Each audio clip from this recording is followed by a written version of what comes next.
O sertão brasileiro guarda muitas histórias. Uma delas é a Guerra de Canudos. Esse conflito, ocorrido entre 1896 e 1897, permanece como um evento significativo na história do Brasil. O vilarejo remoto de Canudos, na Bahia, tornou-se um símbolo de resistência, colocando em lados opostos os sertanejos empobrecidos e a jovem República Brasileira. Essa guerra, brutal e devastadora, expôs as profundas divisões sociais e econômicas dentro da nação recém-formada e continua a gerar debates e reflexões até os dias de hoje. Antônio Conselheiro, uma figura envolta em reverência e suspeita, desempenhou um papel crucial na saga de Canudos. Nascido Antônio Vicente Mendes Maciel, em 1830, ele percorreu o sertão como um místico religioso, pregando uma mensagem de arrependimento, trabalho duro e fé. Atraiu um grande número de seguidores, cativados por seu carisma e mensagem simples. Conselheiro era mais do que um líder religioso. Ele era um farol de esperança em uma região assolada pela pobreza e seca. Sua visão para Canudos era de autossuficiência e devoção religiosa, um refúgio das duras realidades da vida no sertão.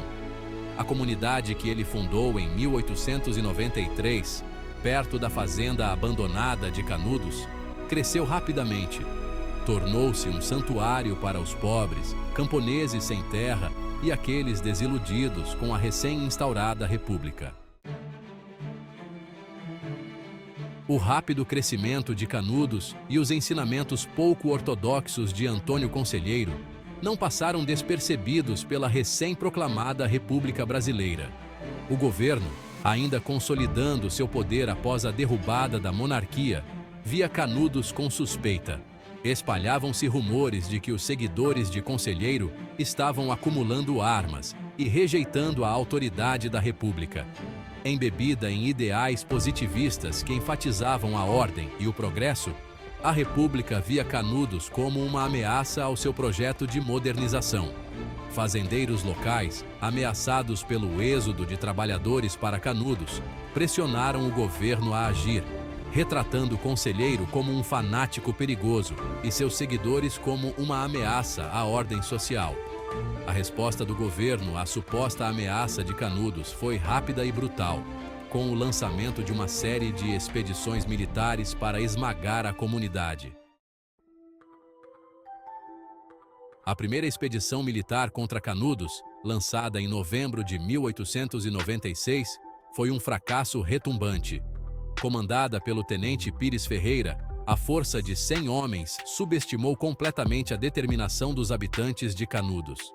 Armados com armas rudimentares, os sertanejos lutaram com surpreendente eficácia. Usando o conhecimento do terreno a seu favor, montaram armadilhas e emboscadas que dizimaram as tropas do governo. A derrota da primeira expedição causou grande comoção no governo brasileiro. A segunda expedição, liderada pelo coronel Moreira César, um oficial condecorado conhecido por sua crueldade, era maior e mais bem equipada. No entanto, também fracassou, com o próprio César morto em combate. As derrotas humilhantes das duas primeiras expedições contra Canudos forçaram a República Brasileira a reavaliar sua estratégia. Decidida a esmagar a rebelião, a República investiu mais recursos no conflito, mobilizando um exército maior e mais bem equipado. A terceira expedição, liderada pelo coronel Antônio Moreira César, marcou uma mudança de rumo na guerra. Aprendendo com os erros de seus antecessores, César adotou uma abordagem mais cautelosa, concentrando-se em proteger as linhas de suprimentos e evitar emboscadas. Ele também empregou artilharia, bombardeando Canudos à distância, uma tática que infligiu pesadas baixas e desmoralizou os defensores.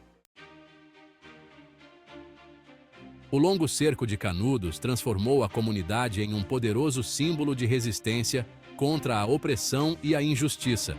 Apesar de enfrentarem desvantagens esmagadoras, os habitantes, movidos por sua fé e liderança de Conselheiro, se recusaram a se render. Sua resiliência, sua disposição de lutar por seu modo de vida, capturou a imaginação de muitos no Brasil e no exterior. Histórias de sua bravura e determinação se espalharam, desafiando a narrativa oficial que os retratava como meros fanáticos. Jornais começaram a publicar relatos sobre sua luta, destacando a brutalidade do conflito e questionando as motivações da República. A Guerra no Sertão tornou-se um ponto focal para debates sobre justiça social, liberdade religiosa e o papel do Estado. Intelectuais, artistas e ativistas questionaram o uso da violência pelo governo contra seu próprio povo. À medida que o cerco de Canudos se prolongava, lutas internas e mudanças nas alianças começaram a influenciar o curso da guerra. Dentro de Canudos, a dissidência surgiu conforme os suprimentos diminuíam e as baixas aumentavam. Alguns questionavam a liderança de Conselheiro, enquanto outros permaneciam firmes em sua fé e lealdade. O governo brasileiro, determinado a esmagar a rebelião, ofereceu anistia àqueles que se rendessem. Enquanto alguns aceitaram a oferta, a maioria permaneceu desafiadora, optando por lutar por sua comunidade e seu modo de vida. Enquanto isso, as táticas brutais do governo começaram a voltar a opinião pública contra a guerra. Após meses de combates brutais, Canudos caiu para o exército brasileiro em 5 de outubro de 1897. Enfraquecidos pela fome e bombardeios, os defensores lutaram com desespero, mas em vão.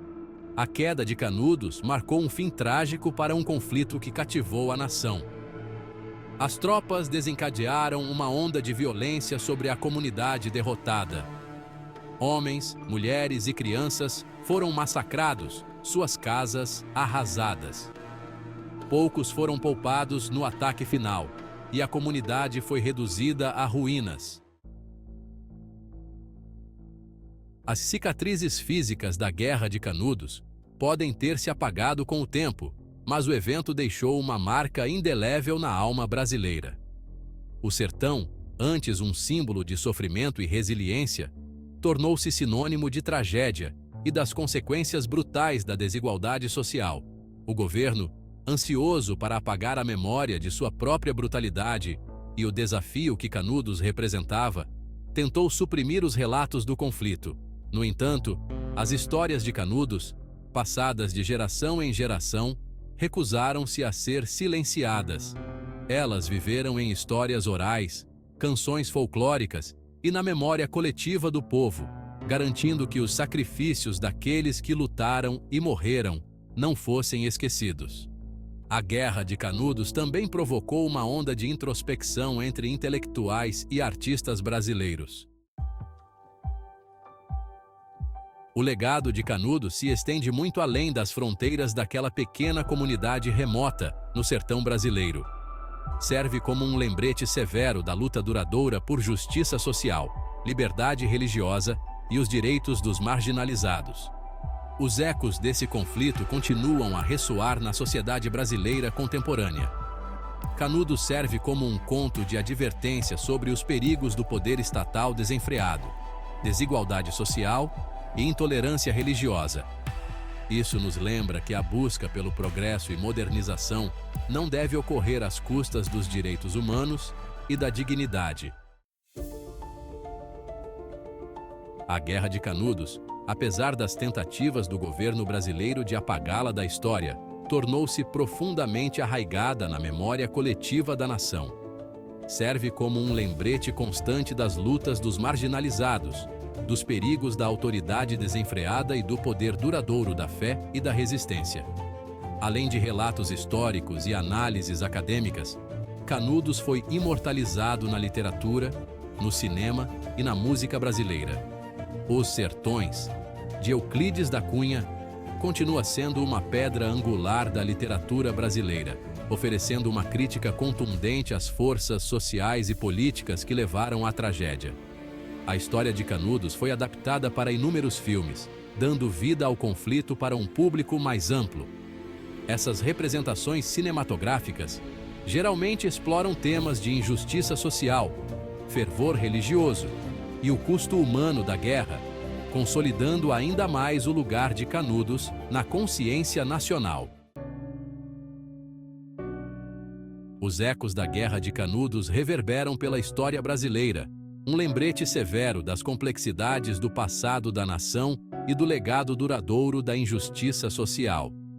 É um testemunho da resiliência do espírito humano e das consequências devastadoras do poder desenfreado. Embora a comunidade de Canudos tenha sido destruída, sua história continua a ressoar. Ela serve como um farol para aqueles que lutam por uma sociedade mais justa e equitativa.